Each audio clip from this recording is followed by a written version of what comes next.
Ordres, president. A vegades que no fa massa contacte la targeta. Si et diu que està bateria plena és que està gravant a la memòria interna. Treu la targeta i torna a Ho posar i ja dic està. perquè sovint hem sentit i sentirem que amb els espanyols no hi ha res a fer.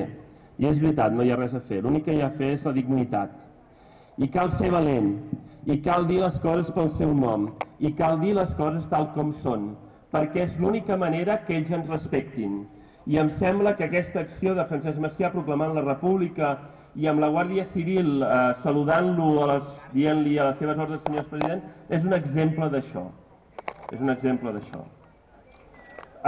Nosaltres, jo fins fa poc anava pels llocs i em demanaven que anés a parlar i explicava que la proposta estatutària del 30 de setembre nosaltres no la volíem, que no ens agradava, que nosaltres no volíem cap proposta estatutària, que nosaltres el que volíem era un país normal, que nosaltres el que volíem era una Constitució. Però que malgrat no voler-la, malgrat no voler aquella proposta estatutària, la necessitàvem desesperadament. La necessitàvem desesperadament perquè el nostre país necessita polítiques socials que només podrem realitzar si disposem d'un finançament just. I només podíem tenir un finançament just amb més poder polític. Ara la proposta estatutària ens la podem passar pel cul.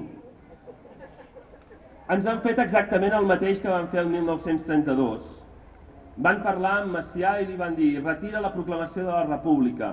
Retira-la perquè ara els espanyols sí que som demòcrates. Ara els espanyols sí que us entenem. Ara sí que respectarem el que vosaltres digueu des de Catalunya. I Macià, amb l'amenaça de que hi hauria un cop d'estat, de que l'exèrcit estava a punt d'intervenir, havia renunciat a aquella proclamació de la República i havia acceptat la proposta estatutària, la via estatutària. Via estatutària que ells van estroncar, exactament igual que ara. Nosaltres, deia, necessitàvem aquella proposta estatutària, però ara que no la tenim, sí que tot i així hem aconseguit, jo em sembla, el que volíem, que és posar sobre la taula que existeix un conflicte nacional. Un conflicte nacional que per a nosaltres catalans és també un conflicte social. I això és molt important, perquè hi ha molts dels nostres conciutadans, dels nostres compatriotes, que no s'emocionen quan senten les cançons del Tall. Que els ulls no se'ls hi omplen de llàgrimes quan recordem la batalla d'Almansa o 1714. Però ells són també els nostres conciutadans i els nostres compatriotes. I per tant nosaltres hem de desplegar el discurs social que els permeti integrar-se dintre del nostre projecte d'alliberament social i nacional dels països catalans. Hem d'utilitzar tots els arguments que estiguin al nostre abast, els identitaris, els lingüístics, els històrics, els polítics, però també els arguments econòmics i socials.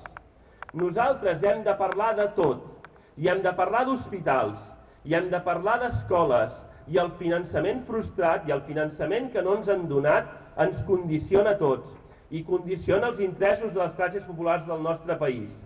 I molts dels nostres conciutadans que no s'emocionen amb les cançons de Lluís Llach, per posar un exemple, en canvi són perfectament conscients de la importància d'una escola o d'un hospital o d'una política de prestació social o de la política de justícia. I nosaltres hem de ser capaços de convèncer els nostres conciutadans.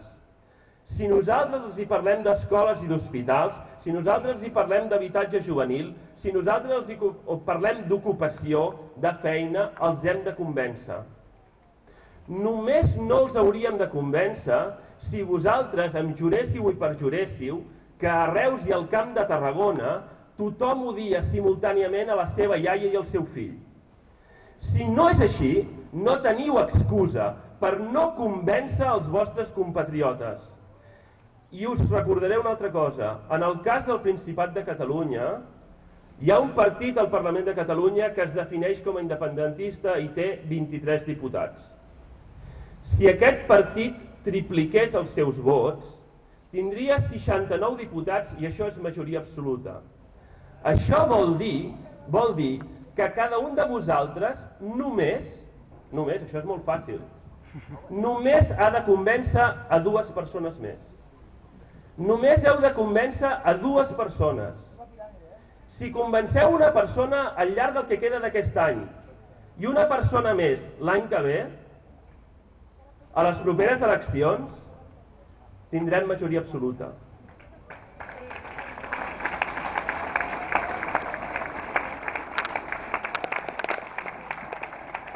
I nosaltres només esperem una cosa, tenir la majoria social suficient per guanyar unes eleccions, per guanyar a les urnes allò que ells ens van prendre amb les seves baionetes i amb les seves bombes el 25 d'abril del 1707 o l'11 de setembre de 1714. I quan nosaltres tinguem aquesta majoria social necessària, nosaltres sabrem fer-nos dignes de Catalunya, com va dir el president Macià i el president Companys. Va dir, catalans, sabeu-vos fer dignes de Catalunya. Cadascú al seu lloc i Catalunya al cor de tots. I aquell dia que nosaltres sabrem fer-nos dignes de Catalunya, nosaltres tindrem clar, quan siguem majoria, tindrem clar que la independència no es demana, sinó que es proclama i es defensa. Visca Catalunya!